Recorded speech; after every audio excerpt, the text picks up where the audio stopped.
Jessica Green, your trusted Connecticut Realtor. Now in this video, I am just going to briefly talk about some of the woes that you may feel in your real estate journey, especially as a new realtor. Now, when you go and you tell everyone that you know, you're sending mail, you're sending text message, you're calling, you're all over social media, and you're letting everyone know, I am now a licensed real estate agent or a realtor. Because you are doing this so that you can find people who may be looking to buy, sell, rent, or invest. And, at first you start with your sphere of influence. So when you reach out to your sphere of influence, to just let them know, of course you're excited and you want them to be excited and you want them to, work with you or refer people to you. But one thing you have to remember is that, yes, there are a lot of realtors, right? There are so many of us, and you have to really stand out, okay? Because there may be people who you are close with, who may be your friends or your family, and you're so excited and you're letting them know that you would like the opportunity to work with them, but you may not be their first choice in mind. They may have someone that they've worked with previously, or someone that has just been persistent, has been sending them mailers, calling them. Maybe they went to a first-time home buyer seminar, or maybe they go to church with them or go to work with them. You never know.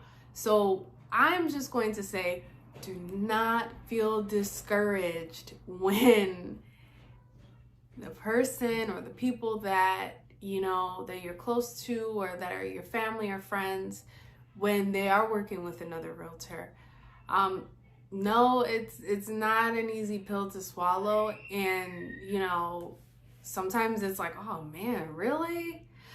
But you have to remember that the clients that are coming your way as well, they may have family members or know someone who's a realtor, but because you may have been more responsive, maybe you were persistent at pursuing them and talking with them, giving them information that they needed, or just being readily available, because that's a big thing, being readily available. Some realtors, they're not as responsive.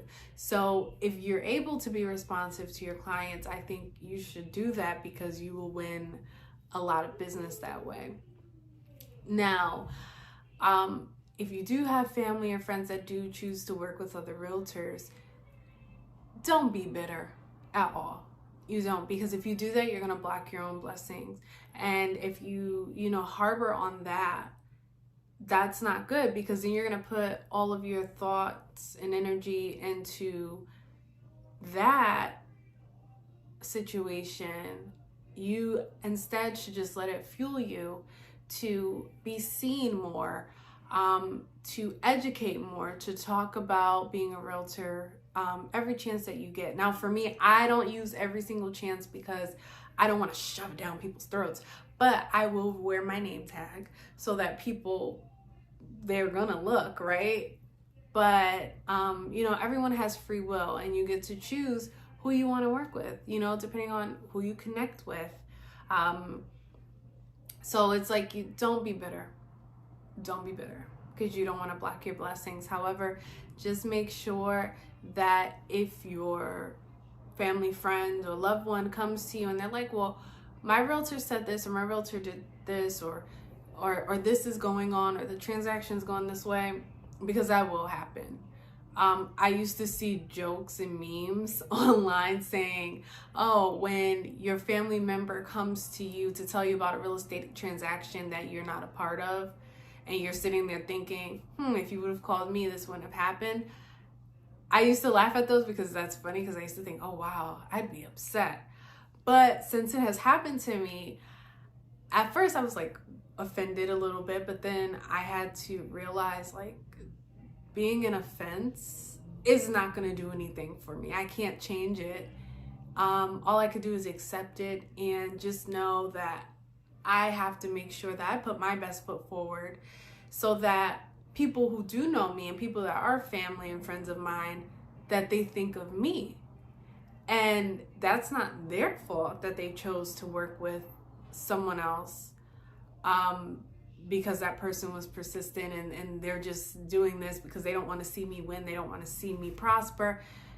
That has nothing to do with them. It has everything to do with me.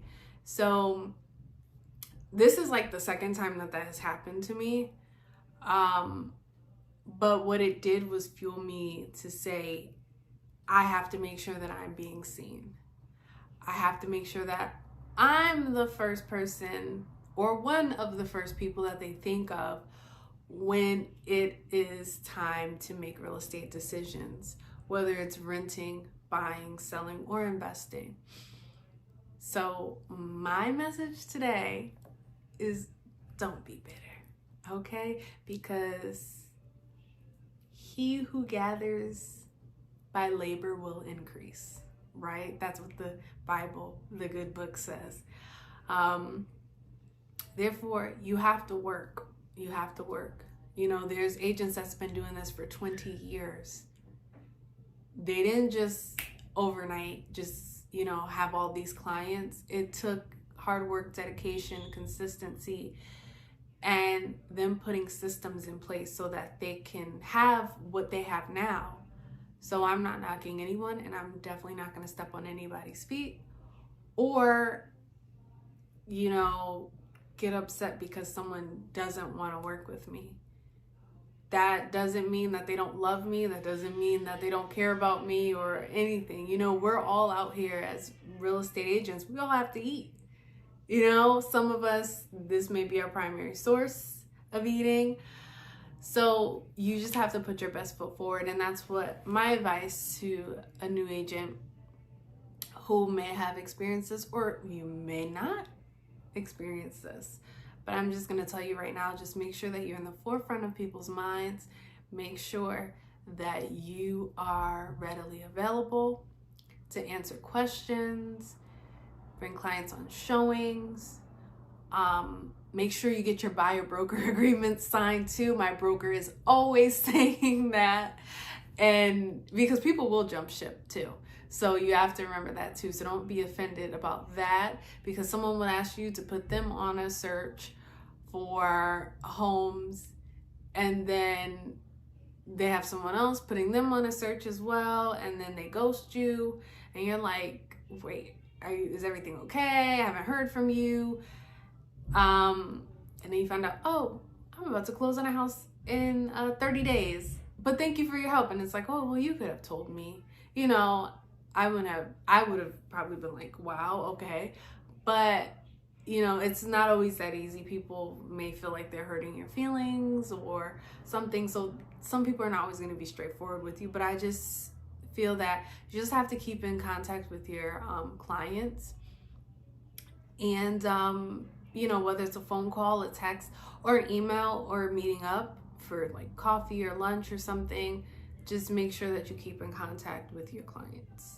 That's it for this video right now.